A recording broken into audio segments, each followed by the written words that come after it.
Bonjour à toutes et à tous. Au nom du Conseil consultatif et du Comité de partenaires cliniques de l'approche en sciences infirmières et de la santé fondée sur les forces, tous deux composés de collaboratrices et collaborateurs entre l'École des sciences infirmières Ingram de l'Université McGill, le CIUS Centre-Ouest, le CIUS de l'Ouest et le Centre universitaire de santé McGill, nous sommes ravis de vous accueillir, vous qui êtes plus de 400 personnes inscrites à cette conférence publique. Special thanks to the CIUS du Centre-Ouest de l'île de Montréal for their financial contribution to this webinar. The McGill University Health Center is happy to be your host today, and I have a few words from our Director of Nursing, Alain Biron, to share with you today. He would like to first thank all of us for our leadership and everyone who has worked to make this webinar happen. These conferences are a necessity and it's oxygen to us. They allow us to take some time to reflect on our own practice. This is much needed in our current environments. Thank you everyone for making this happen. Alain would also like to acknowledge the immense contribution of Laurie Gottlieb to nursing throughout her career and strength-based nursing. Laurie believes in the unique contribution of nursing to healthcare. Her influence has extended across the globe, and she's here right with us in Montreal. Now we have the immense pleasure of welcoming Professor Jill Maben to talk about the emotional cost of caring, and very importantly, creating the environment for shared solutions. We all have lived with the emotional cost of caring as nurses. Those experiences not only have an impact on us, but also on entire teams. The team's strengths makes a difference, and it's how we are able to make it through those challenging experiences that we learn. We are all looking forward to hear more about the cost of caring and what can be done about it. Bien que cet événement soit virtuel, nous voulons maintenant reconnaître que le territoire traditionnel que nous occupons est celui de plusieurs nations. Les gardiens traditionnels du territoire de Montréal sont les Kanien'kehá:ka et les Haudenosaunee. Aujourd'hui, ce territoire abrite une population diversifiée d'Autochtones et d'autres peuples. Nous exprimons cette reconnaissance pour honorer et réfléchir au passé, au présent et à l'avenir des relations que nous entretenons avec les peuples autochtones au sein de nos communautés. I would now like to introduce officially Dr. Jill Maben. She's Professor of Health Services Research and Nursing at the University of Surrey in United Kingdom. She's a nurse and social scientist, and her research focuses on supporting staff to care well. Jill undertook one of the first studies to demonstrate relationships between staff well-being and patient experiences, noting that staff well-being is an important antecedent of patient care performance. She completed the first national evaluation of Schwartz Center rounds in the UK and has recently completed a review of psychological health in nurses, midwives, and paramedics. Other recent work include a review of unprofessional behaviors between staff, development of postvention guidance for NHS staff affected by suicide of a colleague, and a longitudinal study of the impact of COVID-19 on nurses' well-being at work. So thank you. And Jill, the mic is now yours. I've been presenting this work in the UK, and that's been resonating with colleagues here. So let's see if we've got lots of differences or lots of commonalities as we go through. So I really wanted to start with this idea that there are lots of healthcare work assumptions that underpin my presentation and my work, but are often not really talked about or not talked about in this way. And I think what we know is that much of what is valued by patients and staff is human, it's humanity, it's interaction, it's relational. And those interactions are often emotionally charged. We're with people at some of the best times of their life when they're babies are born, and some of the most challenging times of their life when they've received a life-limiting illness, diagnosis, or are end-of-life care. And so these interactions can be satisfying and dissatisfying for nurses. And it requires and reveals a level of humanity that not everyone takes into their workplace, but as nurses, we do. And we are expected to, but also we want to. We want to care for people well and with humanity. But I really want to say, underpinning everything I'm going to say really, is that this requires organizational enabling. It requires your organization and the teams and the organization in which you work to enable that. This is not just an individual responsibility. So it requires support and systemic investment. And I think that hasn't always been forthcoming, and I will talk a little bit about that. And I think some of this work is invisible. And because it's invisible, it's not always valued and it doesn't always get counted. It's quite difficult to get hold of. It's quite intangible, this being compassionate, giving of ourselves, relating to others in a humane and supportive way. It can be not valued because it's not seen or not visible, and it can be taken for granted.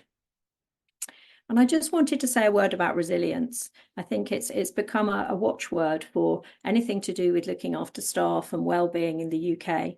And it was also voted on Twitter as one of the most hated words in the NHS, because I think we talk a lot about nurses being resilient, doing resilience training, and that can leave nurses feeling that if they're still struggling, if they're working on wards where perhaps they're understaffed, or in the community where there's not enough resources, and they're still not coping for those very real reasons, they can feel that they're not being resilient enough, and that they can victim blame themselves. They can feel responsible and guilty because they're not resilient. Where actually what I'm arguing, and what a lot of my work would support, is that that's not reasonable. And you cannot be individually resilient without the resources and without everything around you. So I wanted to start with this picture. It was a picture that was posted on Twitter some years ago now.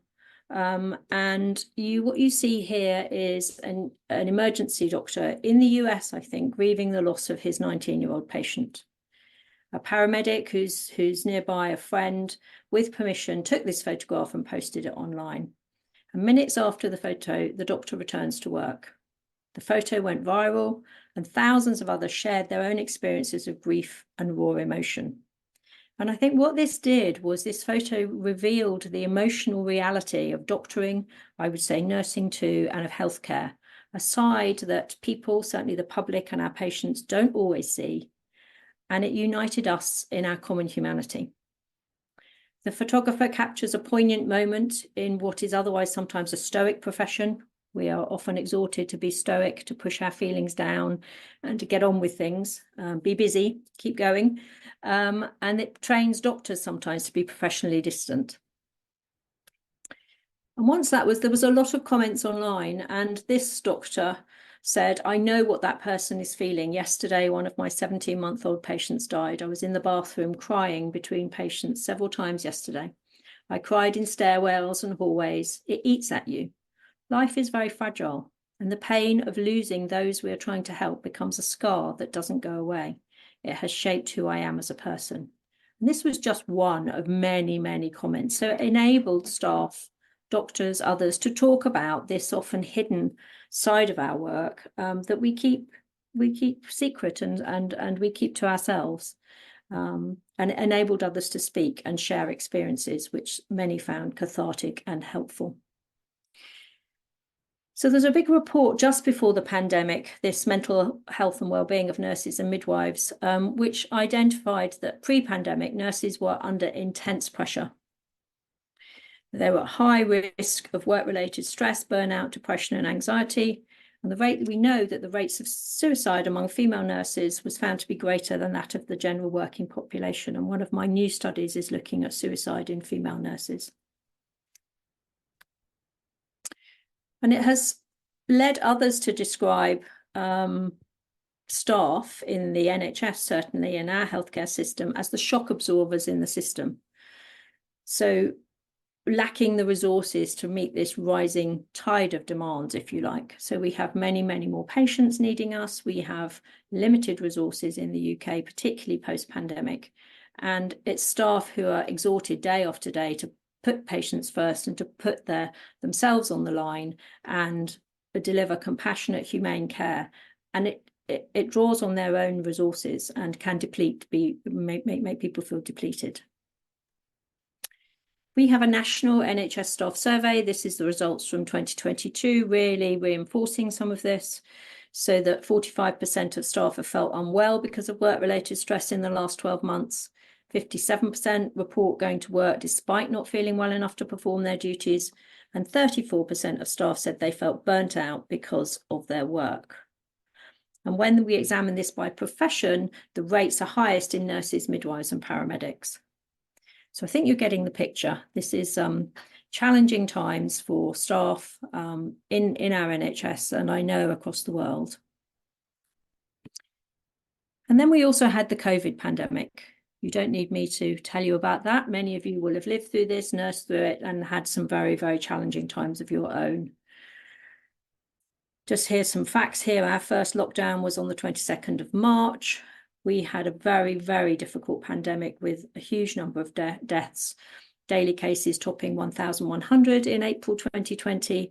And by July 2022, the number of deaths in the UK from COVID-19 passed 200,000.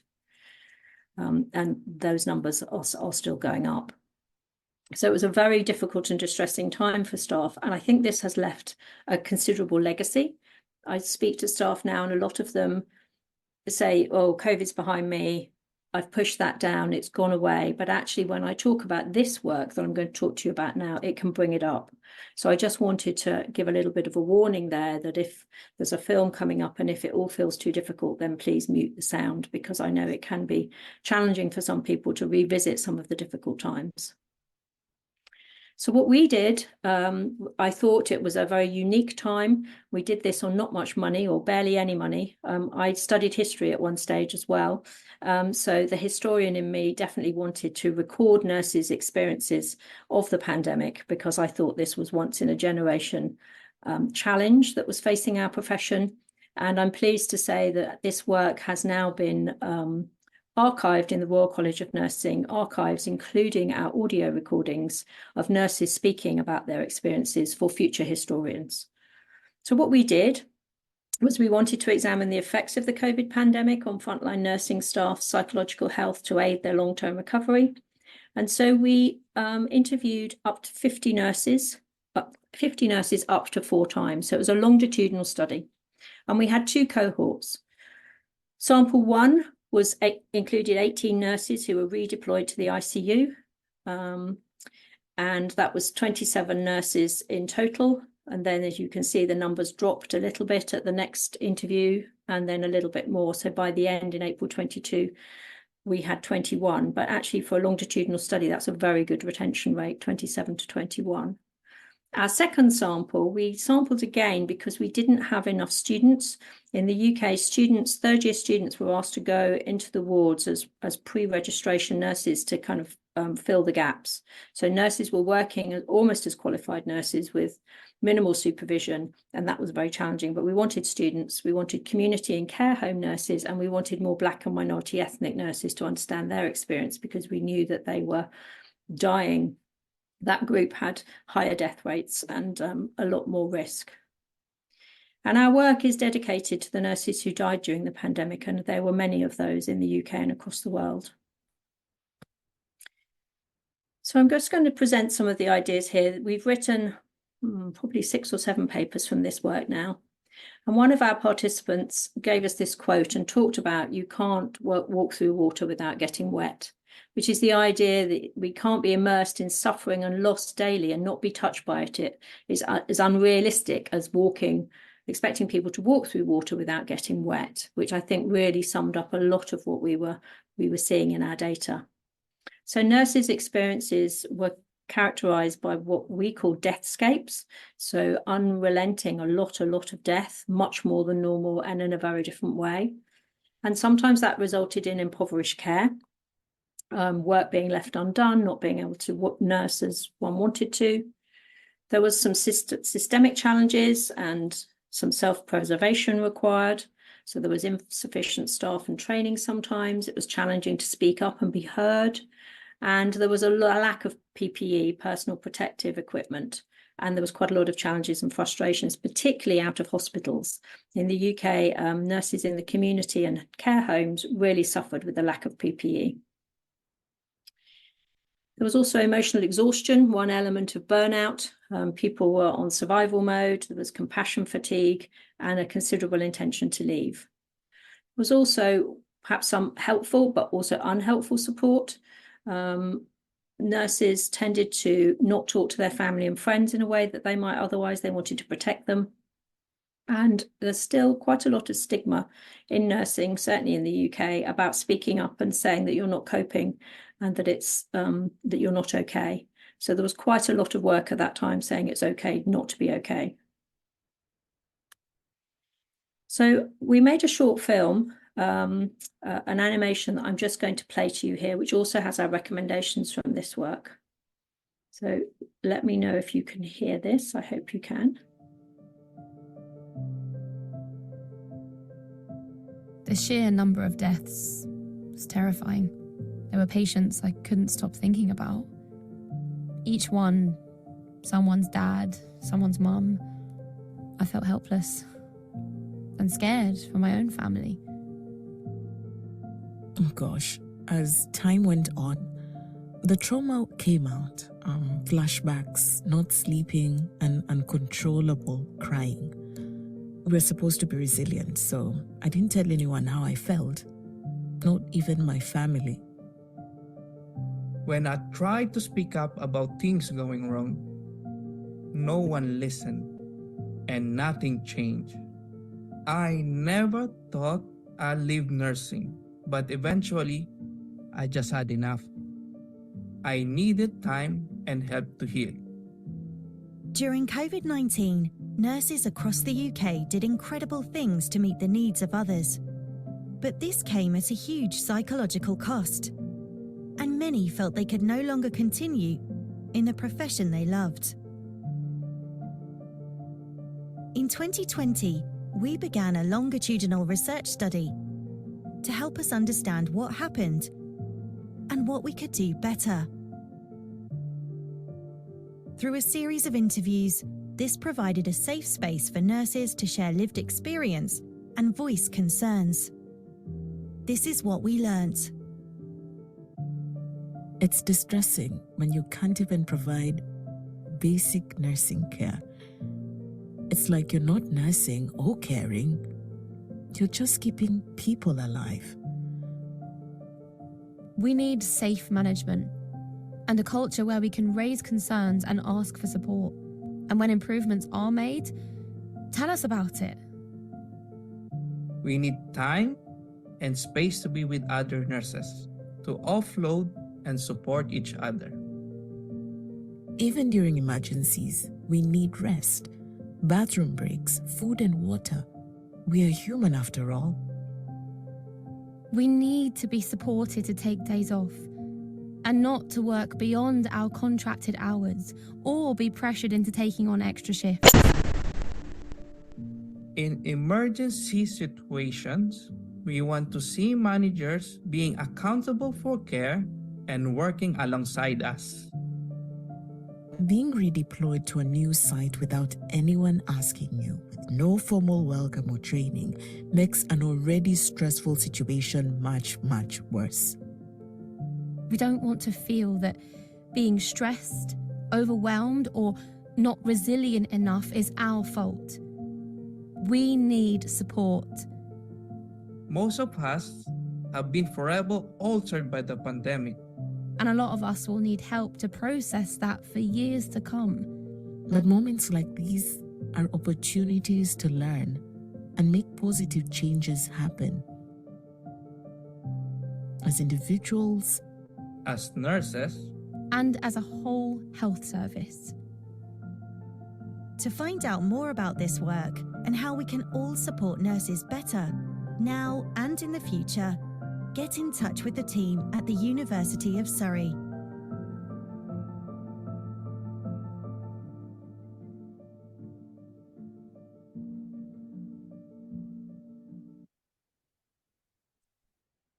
Thank you for watching that. And I think it helpfully summarised that project. And I'm going to give you a link to our website where you can find that, because there's quite a lot to digest. And I wanted to talk to you about a study I did a long time ago, which was my PhD. And what I did was I asked students at the end of their course, as a qualified nurse, what do you anticipate will be your ideals for practice? That is, if you're able to choose how to practice, what would be the kind of care you would give? And then I interviewed them when they'd been qualified between 4 and 6 months, and again another interview at 11 to 15 months, and then did a questionnaire after 3 years as a follow-up. So this was a longitudinal study, and I was really finding out what was it like to be newly qualified, what you expected it to be, and how you had been educated to be a nurse in education. Was that possible to do? And if not, why not? What helped and what got in the way? And so people talked about the care they wanted to give as seeing patients as individuals, having time to support them, giving personal, individualized, client-centered care, empowering patients, giving them autonomy, and for all patients to be safe and feel that they've had the best care possible. And this is a snapshot of this a lot of data. I had 26 interviews twice, so 56 interviews to analyse, and this is what I found. And if you scan that, it'll take you to the paper. But 4 nurses out of the 26 were what I called sustained idealists. That meant that they could implement their ideals in practice. 2 of them could in their original places of work, and 2 moved to find more suitable or more congruent places of work where they could enact their ideals. 8 were already crushed idealists, and if you remember, they had only been qualified just over a year, and a lot of those people were already leaving nursing or planning to leave. And then the biggest group was this compromised idealists, and they talked about compromising their one or more of their ideals every day. And they were the ones that were having most difficulty, because they were still trying to enact their ideals, but finding it enormously difficult. Whereas the crushed idealists had probably already moved on and were leaving nursing. And that's the paper there that talks about this work. And what I found was, so what did it look like in those good places to work where people could sustain their ideals? So it was where there was adequate staff and a good skill mix. So we have different layers of registered nurses. We have associate nurses, but also healthcare assistants. So where there was enough registered nurses, where there were good role models and motivated and receptive colleagues. What was interesting was that it was okay to have some what were called negative role models, people you knew you didn't want to be like. You could see them and think, goodness, that is not the kind of nurse I want to be. It was good to have 1 or 2 of those to know what you were aiming not to be. But if there were too many and not enough good role models, that was overwhelming, and that was not an environment that could help nurses sustain these ideals and how they wanted to nurse.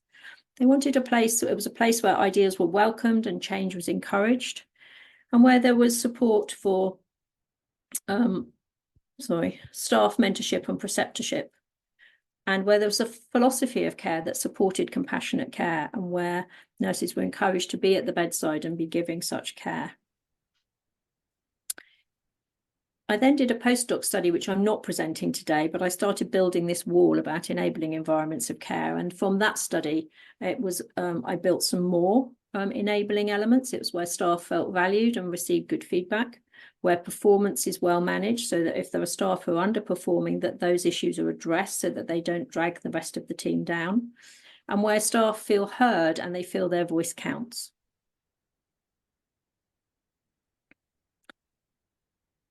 Recently, I've written this, it's a small book, really. It's a pamphlet. It's available online, free to download, called Workplace Conditions. And in this, I've built on that work, and I've argued with my colleagues, Professor Jane Ball and Professor Amy Edmondson, who's at Harvard University, that there are 3 prerequisites for good places to work. 1, I've argued, is good psychological well-being, where staff are looked after so they can care well. Jane has argued in this paper that we need adequate staffing. She's done a lot about staffing and skill mix and what is safe staffing. And Amy Edmondson has written a lot about a safe psychological space and psychological safety. So she argues that we need a place where you can be heard, valued, listened, and can speak up. So if you're interested in this work, do have a look at that. And there was a triple aim in the US for a while, which was talking about having improved patient experience, better health outcomes, lower costs of care. And then others argued that that should be a quadruple aim and that improved staff experience should be added in there. And I think those of us who've done any work in this area would definitely support that. I've also written in here about the link between staff experiences of work and patient experiences of care. Jose mentioned that in the introduction. And certainly that's some of the work I've done, and some of it's written up in here. This is that study. So did this in 2012. So we were looking at whether there was a relationship between staff wellbeing and staff reported patient care performance and patient reported patient experience, if that makes sense. And what we found was it's the experience of healthcare staff that shapes patient experiences of care for good or ill, not the other way round. And we argued and found from our data that there were these 7 variables, staff variables, that we called wellbeing bundles that correlated positively with patient-reported good experiences of care. And that won't be a surprise to many of you, because it's the local work group climate, it's who you work with, it's your colleagues, it's your co-worker support that makes a huge difference. That's often why we all come to work. We want to support our colleagues. We want to be with our colleagues and give great care. So that local work group climate is really important. Then in order, ascending job satisfaction, organizational climate, perceived organizational support, low emotional exhaustion, and supervisor support. And we wrote some of this up in this paper where we talked about poppets and parcels. And this we wrote here about Care of Older People ward, where staff there was a revolving door of leaders. Staff didn't feel valued. There was quite a lot of bullying and incivility between staff. And so it translated into patient experience. So staff didn't feel valued and didn't have a good work environment. And they talked about family at work. And there was no family at work in this setting. And it made older people's experiences very, very impoverished. And some patients talked about feeling like parcels. And staff talked about liking some staff and then being the poppets, the sort of very sweet people who they wanted to care for. But actually, for them, that was making work satisfying. So to give good care to some patients was making work satisfying, but what that meant is that other patients ended up feeling like parcels. So, sorry, I think there's a button missing there, sorry. So building on my wall, what came from that work was having autonomy. I'm reading the bottom line now, so building more bricks on the wall. Autonomy and control over work schedule was really important. This family at work idea, colleagues being central to what it feels like to work in a good place. Job satisfaction and the ability to deliver high quality care, and leaders who listen and act. This is one of the most recent studies looking at care under pressure 2. It was a realist synthesis looking at causes and solutions to workplace psychological ill health for nurses, midwives, and paramedics. And as you can see from this diagram, what we have found is that staff psychological needs are out of kilter, they're in balance, and what takes precedence are the system needs. So staff psychological needs, we need to rebalance that, and I'm going to talk to you about how the data has suggested we can do that.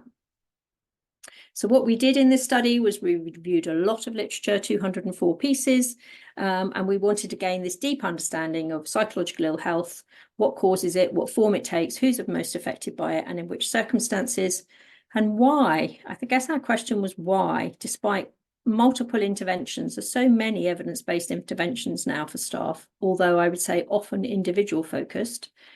Why does it still persist despite all these interventions? And so we wanted to get this more nuanced understanding of the problem and potential solutions. And our key findings I'm going to present to you now. So we found that it's difficult to promote staff psychological wellness where there's a blame culture. And so there were tensions we identified in the literature where there was sometimes a lack of shared accountability, that all the accountability for poor care or mistakes rested on individual staff shoulders. So individual staff were blamed for errors, and it felt like sometimes there were double standards versus a team or system-based approach where everyone was collectively responsible. That there was a need to raise concerns to improve conditions and patient safety versus fitness to practice processes becoming an oppressive force. So again, sometimes when there are errors, organisations can be very quick in the UK to refer people to our regulator, to the Nursing and Midwifery Council, for fitness to practice, rather than looking at the wider context and what's going wrong.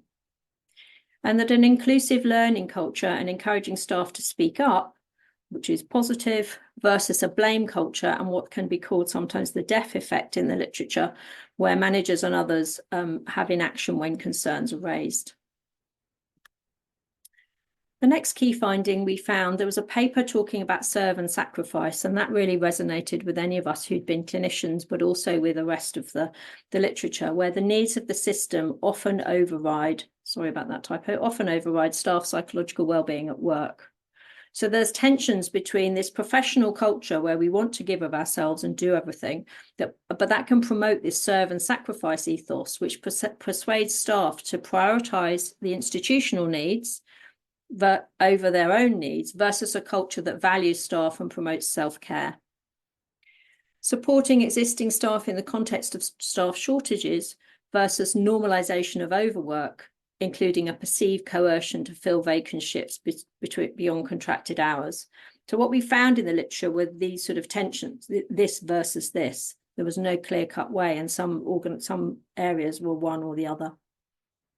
And that the lived reality of staff shortages and the normalisation of overwork was at odds, was versus this wish to deliver high-quality patient care, which can result in moral distress if you can't give great care. And that there are therefore these unintended personal costs of upholding and implementing values at work. So the reality of healthcare sometimes versus the taught theory and values, as I found in my own PhD, this can be at odds, which can lead to guilt and moral and emotional distress if you can't deliver that idealised care that you've been taught.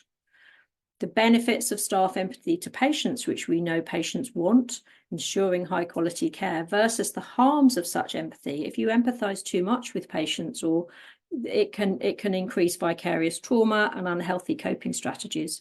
So these are real tensions. Patients want us to be empathic and compassionate, but actually, how do we protect our heart and how do we protect ourselves in that way when we're offering such empathic care? And so these excessive requirements for emotional labour in roles and professions such as nursing, which can result in suppressing emotions in healthcare practice versus the need to improve work psychological ill health. For what we found were interventions that are there to support staff psychological wellbeing are fragmented and, as I've said, largely targeted at individuals. They also insufficiently recognise cumulative chronic stressors. There's quite a lot about one-off interventions for acute traumatic incidents, but it's those long-term chronic cumulative stressors that can be very damaging. And 5, that it's really quite challenging to design, identify and implement interventions to work optimally for different staff groups with different and diverse interacting stressors. And that can make evaluation really challenging. And so there's tensions between should we make staff wellness interventions mandatory or voluntary? That there's a need for psychologically safe spaces to debrief with managers or leaders so they can hear staff experiences and can then offer support, versus the need for peer-led spaces for debriefing without managers. So that they're tensions and challenges. And the need to act and offer support versus providing interventions that are ineffective because they take place too soon, are reactive or one-off activities, and they're not longitudinal enough and they don't support staff over the long term. So what we argued here was from this data that we needed to rebalance the system. If you remember the scales, they were out of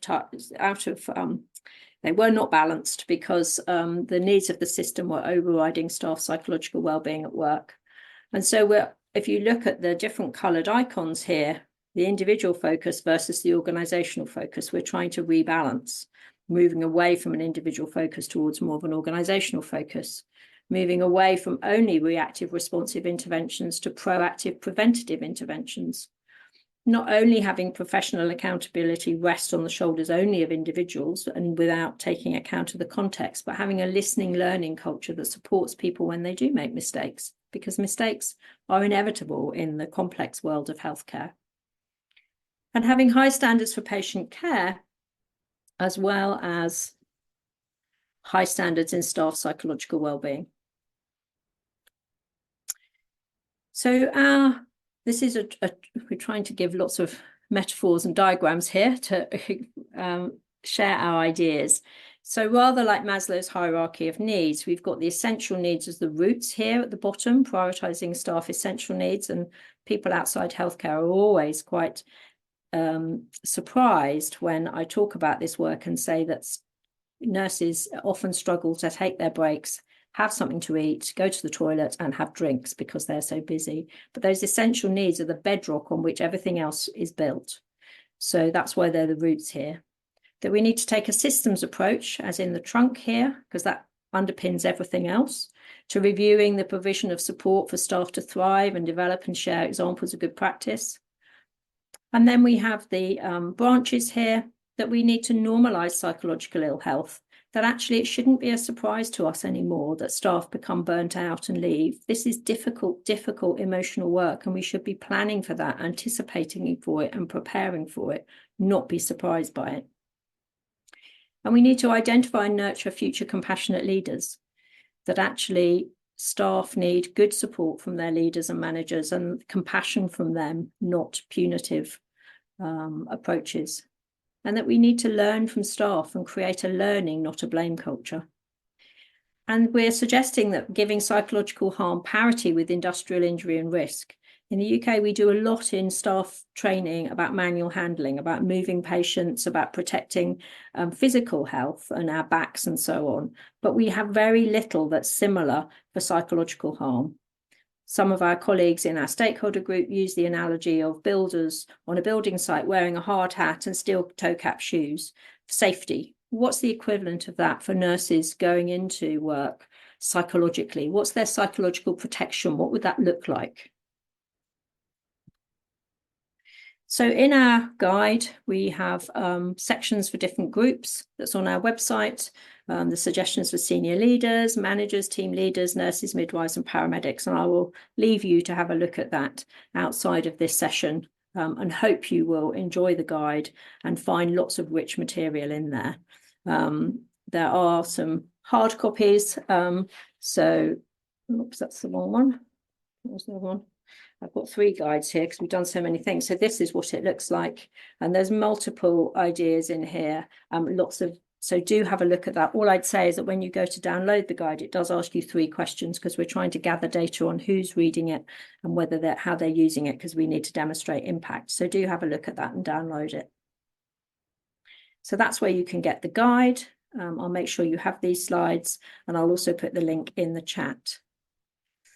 And so what else can we do? So this is drawing on other work that I did with the Schwartz rounds. So there's other elements to support staff. It's often about staff coming together to support each other, and Schwartz rounds offer a safe psychological space where staff can reflect together and share the emotional, social, and ethical challenges of work. Stories are shared, and then the audience responds to the stories in a safe, facilitated space. And this paper compared Schwartz rounds with these other interventions, so group supervision, mindfulness, debriefing, etc. So do have a look at that if you're interested. And then just a brief thing about Schwartz rounds. I think you do have a few in, I talked about that when I was there. I think you have some locally. So these are organisational wide. Everyone can come, anyone can come. The focus is on the impact of work, not clinical details or problem solving. They're usually monthly. If they're face-to-face, food is provided. And they're these facilitated 1-hour-long sessions. And we did a national evaluation of this in the UK. That's a picture of Kenneth Schwartz there, who they are named after. He was a Boston lawyer who died of lung cancer when he was only 39. And what he noticed was that some staff could talk to him, connect with him, and talk about his children and their children, and some staff couldn't. And even those staff who could do it some days and not others. So it made him think, what is it like to work here? What is the cost of giving this emotional support to me and connecting with me and empathizing with me? What is it like to be confronted by mortality of someone the same age as you, with children the same age? So in his name, Schwartz rounds were established to support staff with the difficult work that they do. Here they are. Yep, I've got the details here. They're at McGill University Health Centre, Montreal Children's Hospital. There are over 500 in the US, and we've got over 280 in the UK, and I did this national evaluation. There it is again. You can have a look at that, and there's lots of papers related to that, telling exactly how they work and why they work to develop compassion and self-compassion, improve teamwork, and here we are.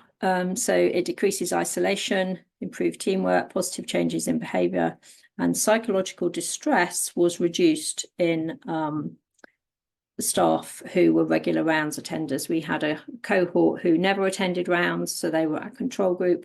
And then those who attended rounds regularly, measured by the GHQ-12, General Health Questionnaire 12, which is a good psychological measure of psychological distress. Those who attended rounds, their stress and distress halved. So they do have positive effect. We developed a film. I'm not going to play that because I'm going to run out of time. I'll make sure you have the link to that so you can have a look. It not only says what a round is, but it says what the outcomes are and how they work. And it embeds a round based on our data where a doctor makes a mistake. So, in conclusion, I just wanted to say that healthcare work is relational. It requires empathy towards patients and each other, and compassion, but that takes its toll on staff psychological well-being. It impacts also patient experiences and patient safety.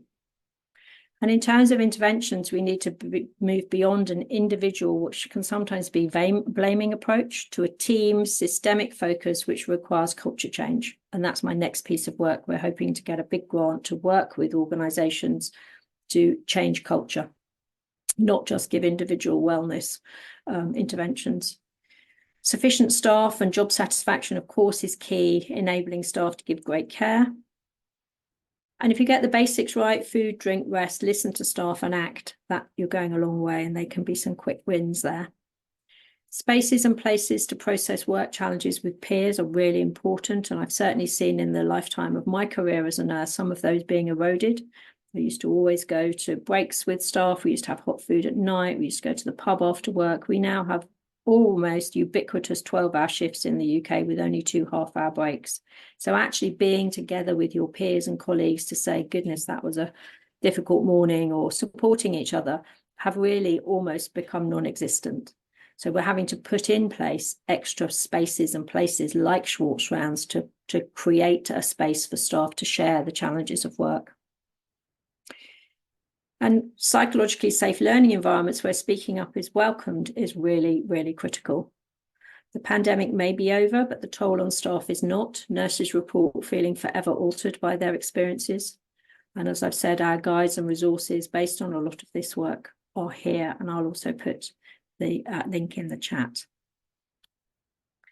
And finally, I just wanted to say something we wrote a very long time ago, 2010. Colleagues and I wrote this paper in praise of compassion. It's with a doctor called Kieran Sweeney, who sadly died of mesothelioma. And so he was writing in here from the perspective of a patient. And what we talked about in here was about how really relating to patients takes courage, humility, and compassion. But that requires constant renewal by practitioners and a recognition, reinforcement, and support from colleagues and managers. So it cannot be taken for granted. But I think in many settings, certainly in the UK, it has been. Thank you very much. I'd welcome any thoughts, questions, reflections. It's been a great pleasure to talk to you all and to have your attention. So I'm very grateful, and I'm going to stop sharing my slides now. Thank you. Amazing. Thank you very much, Jill. It was so inspiring. Before we go on with the period of questions, I just see a lot of comments in the chat about some difficulty accessing the links, the QR codes, and even the presentation, but we'll take care of this. I want to reassure everybody, we're going to make sure, we all have your email addresses. So worst comes to worst, we're going to email you the QR codes, the links. I'm very much interested in the guide, taking the time to read it. So, and also we want to make sure you complete the evaluation. So Brenna is going to post the evaluation of this presentation. So please click on the link, save the link. And we're going to go now with a period of questions. And sentez-vous bien à l'aise? Je vais faire la traduction avec le français. Vous pouvez écrire votre question dans la langue de votre choix. Alors, on a un bon 10 minutes là pour prendre des questions. Je vois qu'il y a beaucoup de commentaires. Amazing presentation, very interesting. Pendant que vous écrivez votre présentation, I can maybe summarize a few points that I've wrote down, Jill. What I really remember from your presentation was really the importance of making the invisible visible. As nurses, we not only during COVID, we took maybe the wrong habit of going back home with the emotions we have experienced during the day. And I see a lot of links with the values of SBNH here, like our health and healing is important. So if you are a nurse, clinician, this is important that you take the lead in expressing your emotions with your colleagues, finding a time to debrief. You mentioned peer-led space debriefing sessions. So that's possible to do that between us. And if you're a manager or someone in a leadership position, it's important that we do lead those debriefing sessions, that we take the time to speak to the nurses that have experienced a challenging situation, to make really an individual assessment of what did we understood from the situation, subjective reality, and creating meaning. What nurses have experienced is important. Rebalance the system. That's I really underlined it a lot in my notes, and checking and reading your guide. So I'm going to stop talking a bit and look at the chat. I invite my colleagues too, if you have comments, to go ahead. I see a lot of comments about great presentation. Merci beaucoup. Vous avez mis, so you took, you put words on our reality. I think that's so true. A comment here that's very interesting about the word resilience, acknowledging that this is in fact, yes, problematic. So people were touched by that. It resonates. José? Oui, vas-y, I Alain. see the hands up. We have a couple of hands up. Okay. I don't see them. Sophia. Okay, go ahead, Sophia. Hi, Dr. Maben, thank you so much for this presentation. I think from the comments and from all of our experience, I think it totally speaks to what we felt during the pandemic. My question is more, I mean, the pandemic is, as you said, a once in a lifetime event. It's not something, hopefully, that we will have to relive anytime sooner. But the fact is that in such a huge, when there's such a huge demand for healthcare workers, and we are a limited resource already in a normal time, how can we make it better for a future event like this, something bigger happening? Because of course there's a lot of recommendations that we can put into place, but we are still a limited number of persons who are able to give that care. So any thoughts on that? Thank you. Thank you. You make a great point. And I think certainly we've had strikes in the UK. I think nurses are feeling very undervalued. I think we've got 40,000 RN nurse vacancies in the UK. So it's rather a vicious circle of, if you don't look after staff, they're going to leave and you're going to have less staff. So it's something that needs to be prioritised and planned for. And I've been arguing for a long, long time that, you know, in the finances of organisations, this needs to be one of the top priorities. It rarely is, but it should be. And I guess what the pandemic did for someone who's been studying this over 20 years is it finally shone a light on how important nurses and staff wellbeing was. The public got it, the politicians got it. Our own Prime Minister was hospitalised with COVID and was praising ITU nurses. And it felt for a little while there, people actually got what nurses did and the skill and the complexity of the work. It was very heartening to see. I mean, obviously the pandemic was not at all heartening and was very desperate. But one of the good things to come out of it was, for me, it shone a spotlight on staff wellbeing in a way that it hadn't been in the last 20 years. I've been plugging away at this for a very long time with no one listening. So that was really, really encouraging. I guess what I'm seeing now is that we're moving on. And actually, a lot of that is being forgotten. And I suppose I would encourage everyone to remember that focus and how important it is. And that actually showing compassion to each other and supporting each other and being kind and looking after each other, as we did in the pandemic, is a really, really valuable thing. But that's not to lay any or all of this at the feet of individual nurses. It's beyond us to make a difference individually to this big problem of culture change and rebalancing the system that I've argued. That's not to say that as individuals you can't make a difference in your own family at work environment. And one of the other guides that you'll see on the website is, whoops, that's not it, finding the wrong ones already, is this one, called Addressing Unprofessional Behaviours, which is looking at bullying, incivility, and how to have a good work climate and how to support staff. And actually what we're arguing there is do something. Be a good ally, be a good colleague, stand up for others, don't call out poor behaviour when you see it. So I don't know if that really answers your question, but I don't think that it's easy.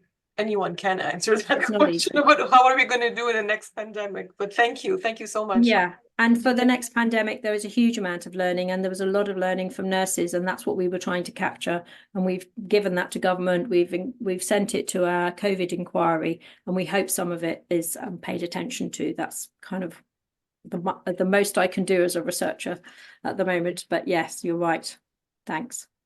We have another question here in the Q&A. It's from Jasmine Lee Hill. At DMUHC, we do have Schwartz rounds at the children's. And she's saying that it's been tried also on the adult sites without success. So she's wondering if you have any recommendations to get MDs buy-in and creating a culture so that people are even comfortable to share their experiences and sensitive topics. Thank you, Jose. Yeah, a really important point. We produced another guide, I don't have it in front of me, but that was looking at the sustainability of rounds because we know it often falls on individuals' shoulders on top of their day job. I think the most important thing is about creating a psychologically safe space where it's confidential, where people feel free to speak up and speak out. And that is a lot on the facilitator's shoulders and the environment in which they set up, where it's safe to speak and share. And the preparation of storytellers is also key and critical. And getting MDs and doctors on the panel to share their stories, to be vulnerable. We interviewed, as part of our study, Kenneth Schwartz, doctor, who set up Schwartz rounds, and he started them actually in grand rounds with doctors because he was so keen that they weren't seen as this soft and fluffy thing over here for only nurses or others. So he absolutely saw doctors. And it's really important that doctors are the clinical lead and they get their colleagues to come and share that vulnerability. And we know by senior staff role modelling vulnerability, it encourages less experienced staff and junior staff to think, my goodness, well, they haven't got it right, but this is a safe space and I can share and I can be supported here. So I hope that helps. Thank you. If anybody's interested, I can send a link to that guide too. Yes, about absolutely, sports runs. absolutely. And I think you mentioned that in your presentation too, the role modeling part. We need some people to jump in and it creates the safe space. Yeah, so definitely. I thank think you. we've got 2 more hands up, Jose. We've got Yes, Gabriel and Vanessa, or Gabrielle. yes, go ahead, Gabriel. Thank you, and thank you so much for the talk. My question was, PTSD was initially described in like veterans of the Iraq War and the Afghanistan War. Is there any research about that, and can that be applied to healthcare workers who've gone through the pandemic? Absolutely. My colleague, Dr. Green, has done quite a lot of work on this. He's an Army veteran and he was seeing absolute parallels. And very interestingly, in our interviews with nurses, there was a huge number of war metaphors used. They talked about being in the trenches, about fighting, and how actually at times they felt like cannon fodder, particularly when they didn't have PPE. I think we've got quite a lot of data now on, recognized tools that are measuring PTSD, and it was significantly seen in healthcare staff. Also moral distress, where you couldn't give care, and certainly the vast number of deaths and feeling like they were deaths that you hadn't prepared for, younger people couldn't do anything about, and couldn't give end-of-life care with relatives and family around in a way that you wanted to, was deeply, deeply scarring for nurses, holding iPads, saying farewell to loved ones. And what nurses told us was hearing that, because they often don't hear that. That's often private conversations. But by holding iPads and being there through the remote nature of it, they heard it all, and that's really, really connecting, but also deeply distressing. So I don't know if I've properly answered your question, but hopefully I have. Thank you, Jill. If you want to stay a few more minutes, I cannot see the hands up. I believe Vanessa had one, but for the people Vanessa, who yeah. have to leave, please, you can go. And Thank you, everyone. is right there in the chat. Please click on it and save it to give us your comments. And we're gonna take the last question with Vanessa, I believe, right? That she has her hand up. Yes, hi there. Thank you so much, Professor, for such a wonderful presentation. And my comment was more that I personally feel that as a society, we haven't fully recovered from the pandemic. And you see that in the changes in your patients and their still ongoing sense of isolation and abandonment, and also in your colleagues and peers and family and friends, and even in yourself, and how for so many of us, some of us had major things going on during that year, and they didn't go as planned because we couldn't gather, we couldn't be together as a group. I mean, I personally, I was pregnant that year and I couldn't have an in-person baby shower. My husband couldn't come to my appointment. So all those things, they have an impact on you as a person. And when you're not able to have those activities, those social activities and those connections that keep you sane to do your work, you have to work so much harder to protect yourself. And I feel that this need for compassion is so great, even right now, that you don't know what other people are battling, you don't know what struggles they have, and you just need to have an open mind, an open heart,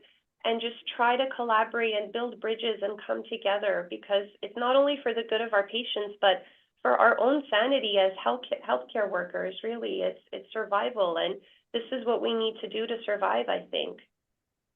Absolutely, Vanessa, you make some such important points there. I think you're right, we're all still recovering, let alone young people. We're having a lot in the UK about young people very young children who, missed out on all that socialization and are going to school very unprepared, a mental health crisis in our teenagers and young people. But yeah, that loss, I think you're talking about so much loss in so many different ways in that period that I think there's not been much space to talk about that. And I think, as I said at the beginning, there's both a desire to move on and kind of forget it, but actually, whenever I do these presentations, that it has a lot of resonance and people want to talk about it. I've got a much longer film. It's on the website. Do be warned, there's much more detailed. They're actors doing talking heads, but it is from our data. So when I present that work, you know, there's a lot of tears, there's a lot of sadness, there's a lot of distress in the room, because it brings it back in a way that people have pushed it down, I'd say. So yeah, thank you for that. Thank you. Thank you, Jill. It's 12:35. You already gave us another 5 extra minutes. So we are going to conclude. Thank you, everyone, for your participation. We were over 235 people present online together, thinking about how we can humanize healthcare. So I think I felt the energy, and you've inspired us very much, Jill. Thank you again, and hope to cross your path again in person or I'm online. sure we will. Thank you so much. Thank you for the invitation. And I'm sorry I'm not there with you all to give it in person. We did try in November, but it didn't quite work. Hopefully another time. And thank you so much. And